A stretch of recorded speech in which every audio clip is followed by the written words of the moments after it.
নমস্কার, বাঙালি রান্নাঘরে আপনাদের সবাইকে স্বাগত। আজ আমি করব গোবিন্দভোগ চালের পোলাও। এখানে করার জন্যে আমি একটা চার চামচ মতন গাওয়া ঘি আমি এখানে দিয়েছি।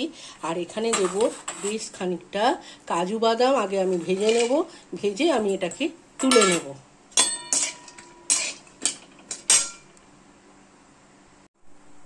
কাজু বাদামগুলো আমার হালকা ভাজা হয়ে গেছে। এখন এখানে দেবো 4টে তেজপাতা আর দেবো বেশ খানিকটা কিশমিশ। আপনারা যে যেমন খাবেন সেরকম আন্দাজ করে দিয়ে দেবেন। দিয়ে এটাকে আমি ভালো করে আরেকটু ভাজবো।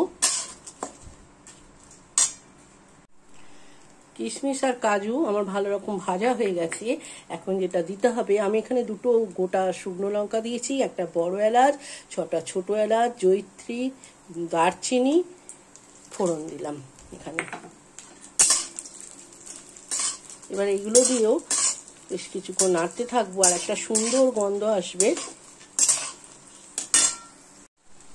এবার আমি এখানে দেব, আমি 4 কাপ, ছোট কাপের আমি দেখিয়ে দেবো মাপটা। আমি আমার আন্দাজ মতো গোবিন্দভোগ চাল ভালো করে ধুয়ে ছেঁকে রেখেছিলাম। একটা বড় চামচে শুধু আদা বাটা আমি দিলাম। দিয়ে এটাকে ভালো করে আমি এখন খুব করে ভাজবো চালগুলো, যাতে একটু সামান্য একটু ভাজা ভাজা হয়ে যায়। এবার আমি এখানে দেব, এই কাপের আমি 3 কাপ জল নিয়েছি, তো আমি এখানে ডবল জল দেবো। এই কাপটা আমি 6 কাপ জল নিইনি, আমি দুধ আর জল মানে 3 কাপ জল 3 কাপ দুধ দিয়ে আমি একটা গরম করে সামান্য করে রেখে দিয়েছি। এই দুধটা আমি এখন এর মধ্যে দিয়ে দেবো। আর দেব একটুখানি কেশর, আমি এখানে মিশিয়ে রেখেছিলাম, এটা আমি এখন দিয়ে দিলাম। এই রেসিপিটা এইভাবে দুধে আর জল দিয়ে মিশিয়ে যদি করেন দেখবেন খেতে খুব ভালো আসে, আর একটা আদার ফ্লেভার আসছে, খুব সুন্দর লাগে ওটা। এবার আমি একটুক্ষণ ফুটতে দেব।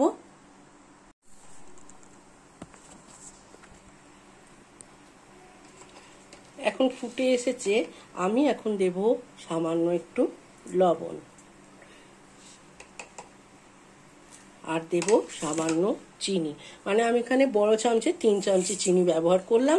এবার মিষ্টিটা একটু মিষ্টি মিষ্টি হয়, এবার যেটা আপনাদের ভালো লাগবে আপনারা কম বেশি করে নেবেন।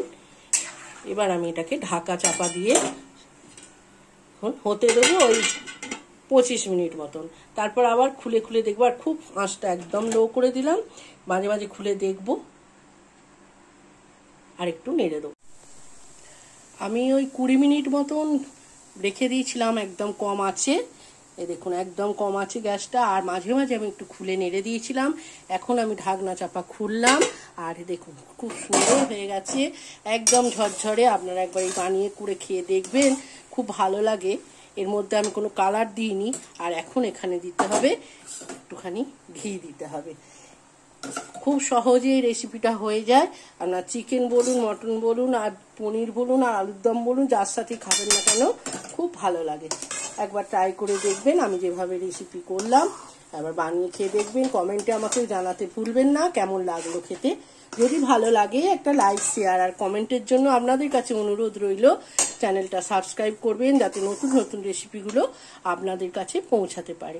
ভালো থাকবেন, সুস্থ থাকবেন, ভালো খাবার খাবেন।